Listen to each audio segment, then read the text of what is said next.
Welcome to Serious Business on NDTV. 30 minutes of hard business news. One topic, one speaker, and a conversation that's relevant to you. I'm Manvi Sinha Dhillon. The Indian economy is likely to grow by 7.3% in the financial year ending March 2024. That's according to the first advance estimate released by the National Statistical Organization. So if 7.3% is indeed the rate at which the Indian economy grows in FY24, then it gets to retain its crown as the fastest growing major economy, a tag it earned for its 7.2% GDP growth in FY23. Now, there are a few fundamental questions one has regarding this impressive growth rate. Is this growth widely and evenly spread? What does it mean if this is the fourth consecutive year where investment growth will be surpassing consumption growth, something that has not really happened in India's history in the past? And thirdly, how will India balance the need for greater fiscal prudence on the one hand with stronger growth powered by government spending? Well, all I can say is it gives me great pleasure to welcome on Serious Business today an economist who predicted a V-shaped recovery in 2020 during the pandemic and predicted that India would be on the 7% plus growth path.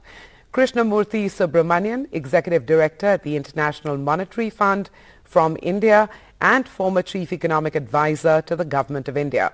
Professor Subramanian, well, old habits die hard because, the word professor comes immediately to mind. Thank you for joining us on NDTV and Happy New Year. Very Happy New Year to you, Manvi, and to all the viewers as well. I'll get straight to it. What stands out for you in the growth that the Indian economy has seen, is likely to report in the region of 7.3%, as I just mentioned, for FY24? What stands out for you? So if you look at the composition of this growth, Manvi, I think what stands out for me is the gross fixed capital formation that is projected to grow at 10.3%. And the reason I say this is you would recall that the first economic survey that I had authored, we had talked about the virtuous cycle starting from investment, and the fact that investment will grow at 10.3%. The idea of the virtuous cycle was derived by looking at all countries that have grown since the Second World War at 5% plus growth rates, not just for a year or two, but for an entire decade. And what we found was that that kind of growth happened from investment. So the investment likely to increase at 10.3% is very important because that is the first pin, if you will, in the 9 pins that, typically sort of fall in a cascade. So I think that is for me the best part. I will add that, once the election, any uncertainty, residual uncertainty that may be remaining relating to elections, once that is over, I think private investment will certainly join the party. There are many important cues that are coming in. If we look at the capital goods, I think that is done very well. Overall, if we look at states, the capex by states, that has grown at about almost 50%, in the first half of the year. And if you go by even the Axis Bank's capex index, even corporate capex has grown at about 15% in the first half of the year. So together with production in cement and steel, all of which typically are quite important, for overall private investment, I think the story for me really looks like the start of a very good cycle starting from investment. Okay, well, I was actually going to talk about all of that a little later in our conversation, so I'm going to park this whole conversation on investment. But based on what you've analyzed, what does that mean for FY25, which is, the year ending March 2025? I'm jumping ahead a little bit. So if we go by the projection, FY24 at 7.3%, last year's growth was 7.2%. And as I just mentioned that, once investment starts, especially private investment starts picking up, that accelerates the virtuous cycle. I would therefore expect and, project a growth of 7% plus for India for FY25 and beyond. And, what about what's happening in the global economy? Because there are a growing chorus of voices that the US could have a weaker 2024. Then there is the global growth outlook, which again, is expected to fall. So I'm wondering how you see all of that impacting India's performance in FY25. So you've asked me two questions there. Let me first talk about global growth, and then I'll try and correlate that with the impact on India. I think with respect to global growth, there are mixed signals. For one, I think on the positive side, inflation having moderated, that means that the interest rate hikes, may not be on the anvil. And so that should, possibly help increase some of the investment and maybe some of the durable goods consumption. Do remember that in the advanced economies, consumption also depends very crucially on investment on the interest rate, unlike in India, where primarily it's durable goods consumption that depends on the interest rate.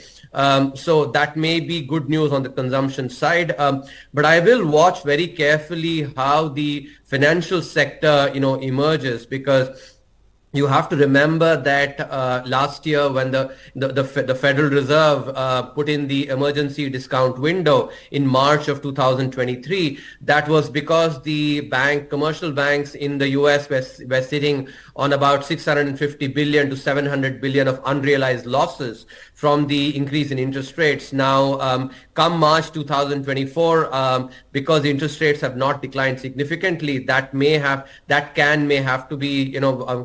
have to be sort of pushed down the road.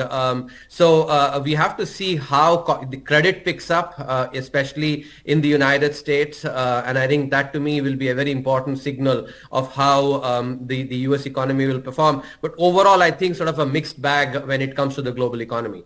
Now, when it comes to India, the fact that the global growth may not be very strong, I think the primary impact of that will be on exports. And, I think even on that, to some extent on the manufacturing side, service exports generally are doing very well, because if you break up overall GDP into consumption, investment, and net exports and government spending, I think consumption and investment, as I just mentioned, are primarily domestic driven. It's only net exports that will be affected by the global economy. There may be some, tepidness in exports, which may mean 25 to 30 basis points impact on the GDP growth for India, not more than that, in my opinion. Okay. Well, I'm changing tracks here, and I'm coming back to what I have to admit is my favorite point of discussion, which is fiscal deficit. I also feel like I always circle back to it in the 25 years that I've been in this field. So it certainly needs to be tamed. And I'm wondering, Professor Subramanian, how much of a change that will be from the last 3 years where government spending has powered the economy. Now, this question sort of has a couple of legs to it. First up, straightforward question, what kind of fiscal deficit could India hit for FY24 first? And I ask that in light of the fact that nominal GDP has come in lower than expected. And the second part is, what would be a reasonable assumption for fiscal deficit for FY25 based on your opinion and experience? So my sense, Manvi, if you look at the projection, the government has committed to a fiscal deficit target of 4.5% for FY25-26. And if we go by the performance over the last many years, the government has adhered to, its fiscal deficit targets. As you would note, there's been also a lot of cleanup. Earlier, there used to be some of the off-balance sheet items that would be put, etc. All that has been cleaned up. So the projections that are given are very clean and they're adhered to as well. So going by that track record, I would say that the government will, move towards a fiscal deficit target of about 4.5%. So there will be moderation in the fiscal deficit, in the coming budget and and next year as well. So that's on the fiscal deficit. Now, broadly, when you ask me about the fiscal situation, I think what is important to keep in mind is that if you look at the debt to GDP ratio, and I'm talking about general government debt, which means I'm including both the center and the states, debt here. In 2005, 2006, the general government debt to GDP ratio was 81%.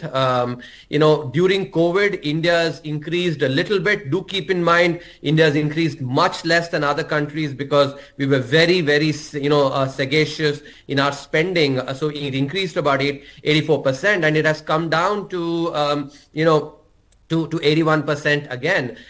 So I don't think that the fiscal situation, especially debt situation, is something that needs to be worried about at all. Because as you have a lot of experience having tracked this, what really affects the debt to GDP ratio is primary deficit and the R minus G differential, or the difference between the nominal rate of borrowing, government borrowing, and the nominal rate of GDP growth.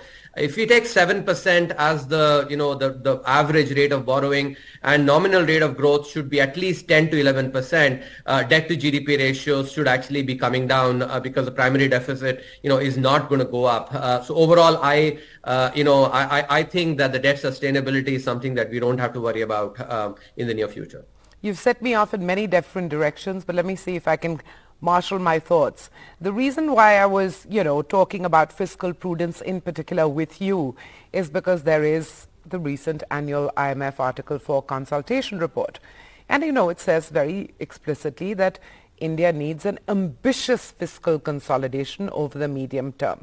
So fiscal consolidation, of course, has been on the cards. But coming from the IMF, that an ambitious fiscal consolidation is needed in the short term. Is that a fair warning signal that's coming from the IMF? So when the Article 4 bundle was released, Manvi, you would have also noticed that my written statement, to the board, to my fellow executive directors on the board, noted very clearly that that the assessment of debt to GDP ratios increasing, is very unlikely. In my opening statement in the board meeting as well, I had and in my closing remarks, I had talked about it. If you look at the staff assessment overall, they have assessed the risks of of debt blowing up to be quite low.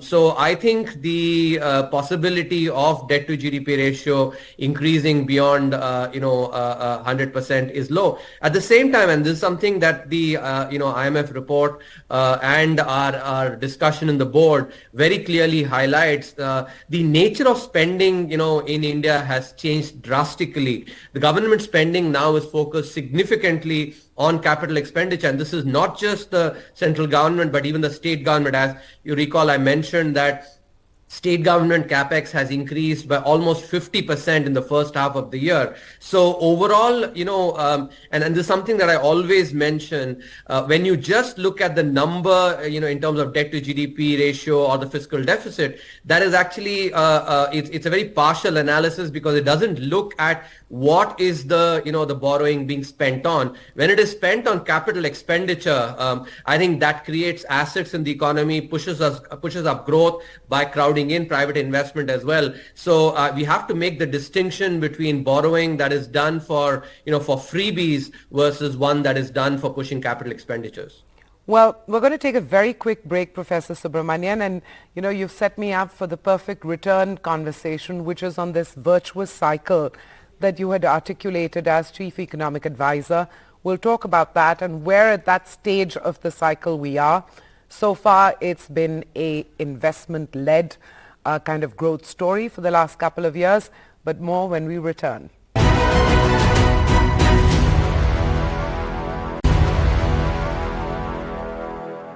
Welcome back to Serious Business on NDTV. In conversation today with Krishnamurthy Subramanian, Executive Director at the International Monetary Fund from India and former Chief Economic Advisor to the Government of India.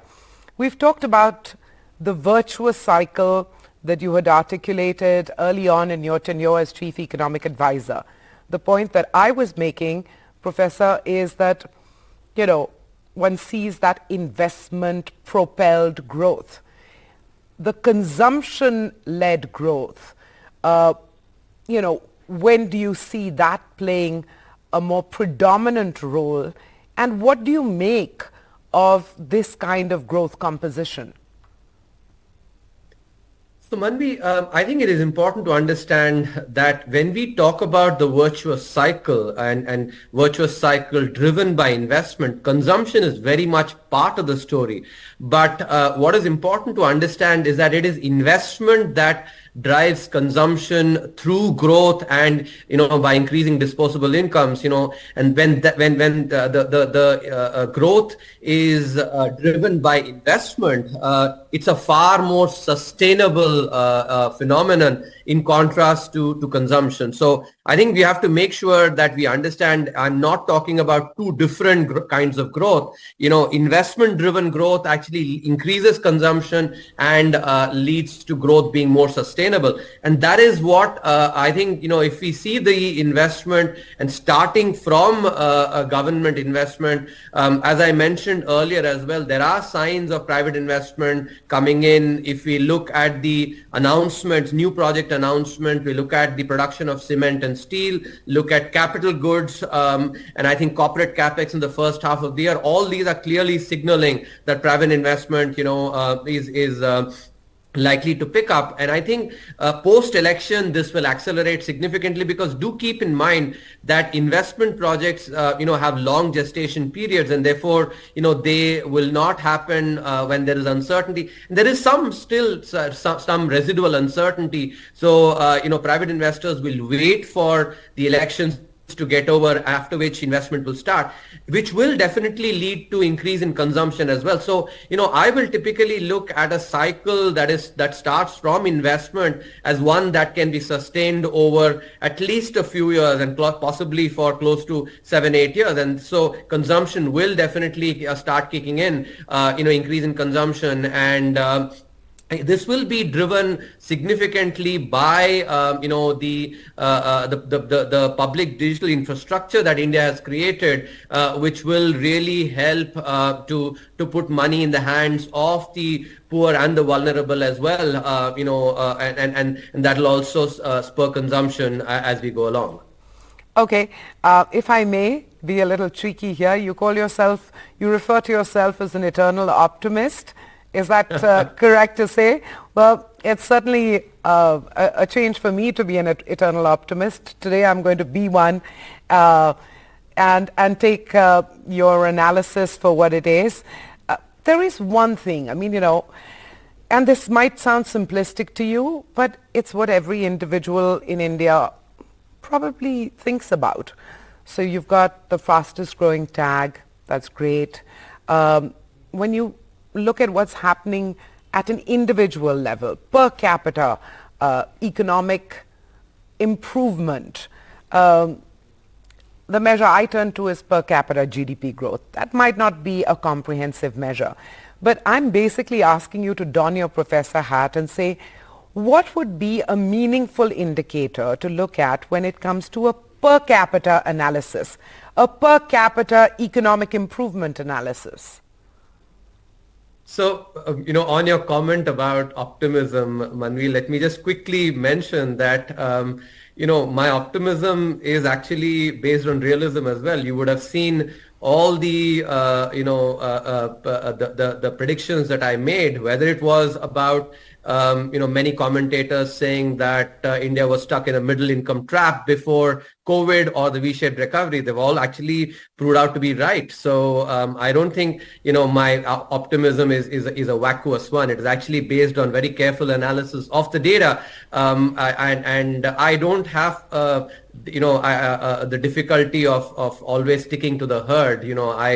I believe in my convictions, and that is what actually drives my optimism. So let me humbly submit that it is based on data. Of course. Now, as regards the per capita, I think if we look at, and this is also something that we had assessed, you would recall we had written a chapter on demographics in the 2018-19 economic survey. If you look at the overall, the population growth, that's likely to be about 0.5% on average. Of course, population growth in the northern part of India will be higher than that in the southern part of India, but on average it will be about 0.5%. So, if you look at per capita growth, therefore, you can take the GDP growth that we'll have, subtract 50 basis points out of it, and that will give you your per capita growth, which means that overall, I think, if you look in FY22, per capita growth is likely to have to be about 6.7%. This year, I think it'll be about 6.8%.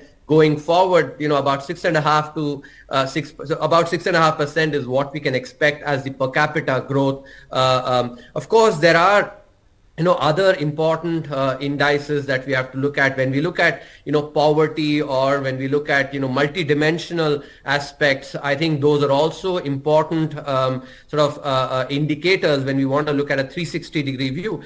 If you look at finally employment as well, and, quality of employment, that also has improved significantly. And this is something that I've actually written about. I wrote recently a Times of India article showing how salaried, jobs and regular work has increased. So if you look at all these indicators together, I think overall the economic progress is something that is actually quite good.